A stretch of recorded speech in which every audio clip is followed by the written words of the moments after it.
छत्रपती संभाजीनगर शहरातील शासकीय घाटी रुग्णालय येथे एक धक्कादायक प्रकार समोर आला आहे। किशोर गायकवाड या नामक व्यक्तीला शासकीय घाटी रुग्णालय येथे छातीत दुखत असल्याने त्याला उपचार करण्यासाठी आणले असताना त्या रुग्णाचा लिफ्टमध्ये मृत्यू झाला। त्याचं कारण असं आहे कारण की अर्धा तास जी लिफ्ट जी होती ही काही कारणास्तव बंद पडल्याने उपचाराला उशीर झाला आणि त्या रुग्णाचा जे आहे तर किशोर गायकवाड यांचा जागीच त्यामध्ये मृत्यू झाला।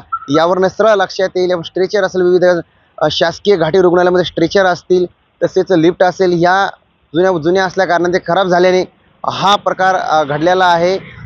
जे पेशंटचे नातेवाईक जे आहे त्या पेशंटच्या नातेवाईकांनी मोठा आरोप या ठिकाणी करण्यात आलेला आहे। जरी घाटी रुग्णालयातली लिफ्ट जर चांगली असती तर लवकरात लवकर उपचार मिळाला असता आणि त्यामुळे हे एक जीव प्राण वाचू शकला असता। मात्र हे सगळा प्रकार जो आहे हा सध्याला छत्रपती संभाजीनगरमध्ये मोठी धक्कादायक घटना ही समजल्या जाते। मी देवराज महाटॉक छत्रपती संभाजीनगर।